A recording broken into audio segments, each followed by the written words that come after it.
A pleasant morning, my dear grade 12 students. So for today, we will have a thorough review of what we have discussed so far about non-state institutions. So again, yesterday we discussed global organizations. No? Pag sinabi natin global organizations, ito yung mga iba't ibang mga institutions na nakaka-impluwensya sa pagkakaroon ng development or progress ng entire countries. No? In these organizations, they provide fundings, they provide loans, and even technical assistance that not only shape the economies but as well as different societies worldwide. So, sa madaling salita, mahalong tulad natin, for example, kapag may digmaan, sino ba ang tumutulong magpayapa nito? Kapag may bagyo, sino ang nagbibigay ng mga iba't ibang mga relief goods, no? Kapag may mga sakit, no, sino ba ang nagre-research sa mga iba't ibang mga gamot na kailangan?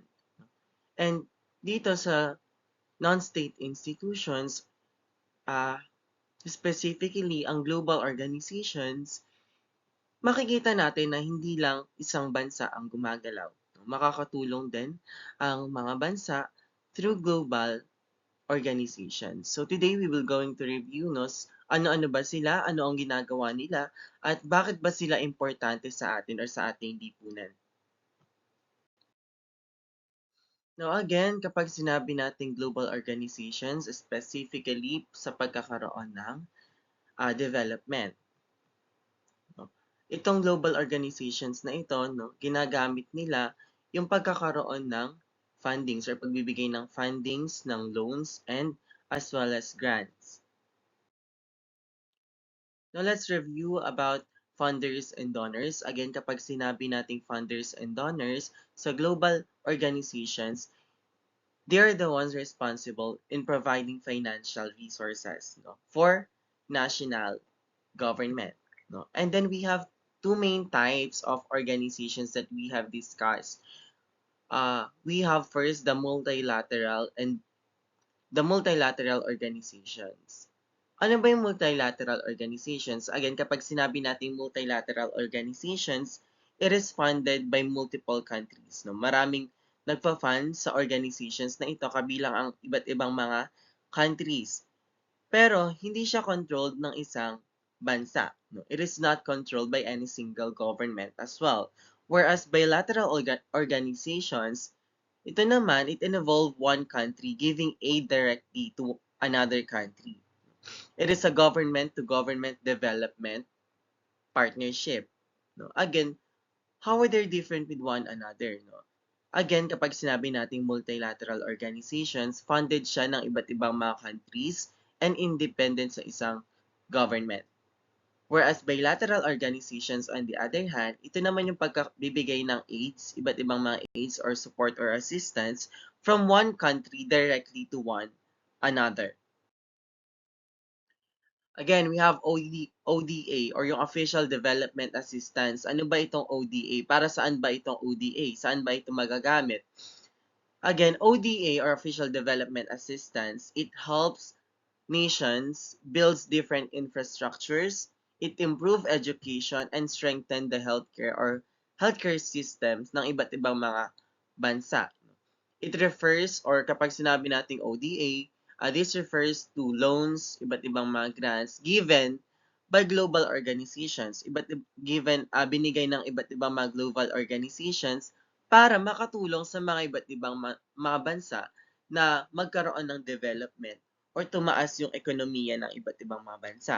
And under this, we have loans and grants. Ano ba yung loans and grants? Again, kapag sinabi nating loans, it is repayable funds at concessional rates, whereas grants, it is non-repayable development funding. Now, sa multilateral financial organizations, no, some of them play a crucial role. No?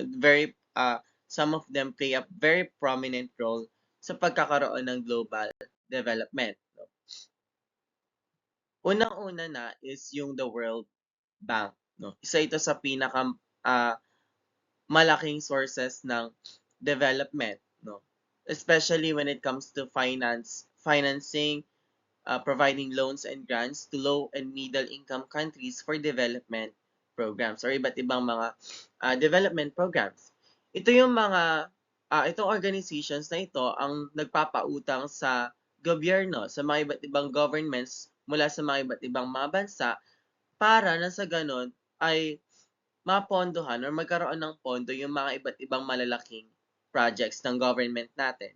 No, halimbawa na lamang for example again, yung pagpapatayo or pagpapatayo ng iba't ibang mga infrastructures katulad ng mga schools, mga paaralan, ng mga iba't ibang mga hospitals, paggawa ng mga iba't ibang mga roads. And the main goal of these organizations or yung itong World Bank is to reduce poverty. Sa pagbibigay ng iba't ibang mga loans and grants sa government sa mga projects nila, dapat makikita natin na inilalaan ito para ma-reduce yung poverty or yung kahirapan ng isang bansa. No? And dito sa Pilipinas, kumukuha rin naman tayo ng loans mula dito sa mga organizations na ito. No? For example, loans for buildings, pagpapatayo ng iba't ibang mga buildings, mga bahay. And especially, yung sa flood control projects, which is naging issue na natin na hindi naman nailaan sa pagpapatayo ng flood control 'no. Patuloy pa rin na nagkakaroon ng, baha 'no, sa mga iba't ibang mga lugar dito sa Pilipinas.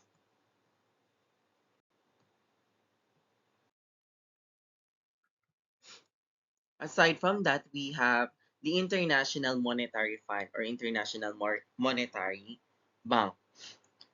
Now again, ito naman yung economic doctor kapag for example may financial crisis ang isang bansa. Dito sila humihingi ng tulong. And dito may short-term loans and the very goal of this International Monetary Fund or IMF is magkaroon ng stability sa financial ng isang bansa. No?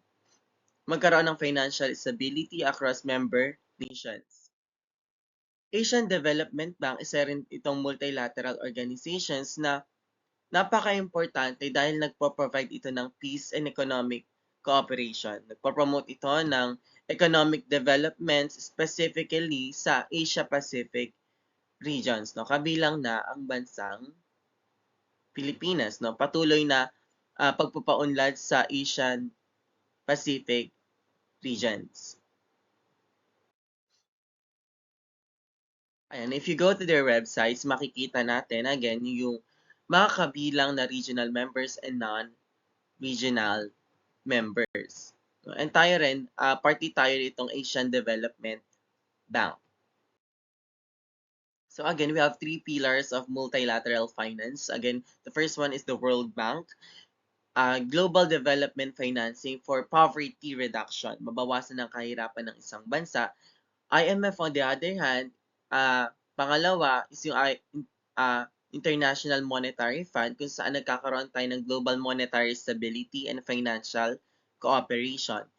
And lastly, we have the Asian Development Bank, which is yung regional development across Asia and the Pacific. And hindi lang itong mga organizations na ito, but we have different organizations as well, kabilang na yung ASEAN, no? Yung United Nations na at iba pang mga organizations or global organizations na nakakatulong sa mga iba't ibang mga bansa. No, again, these institutions, they collectively form the backbone, no? Parang mga buto natin sa katawan, no? Without our bones sa katawan natin, our body would collapse, no? Hindi magkakaroon ng development. The same goes with these global organizations. Napaka-importante nitong global organizations dahil sinusuportahan nila again yung pagkakaroon ng development, especially sa mga poorer o mahihirap na mga bansa. Not only that, but they stabilize economies, especially during crisis or emergencies. They promote cooperation among countries. Nagpa-promote din to ng cooperation sa mga iba't ibang mga bansa. And lastly, they influence policies and reforms worldwide.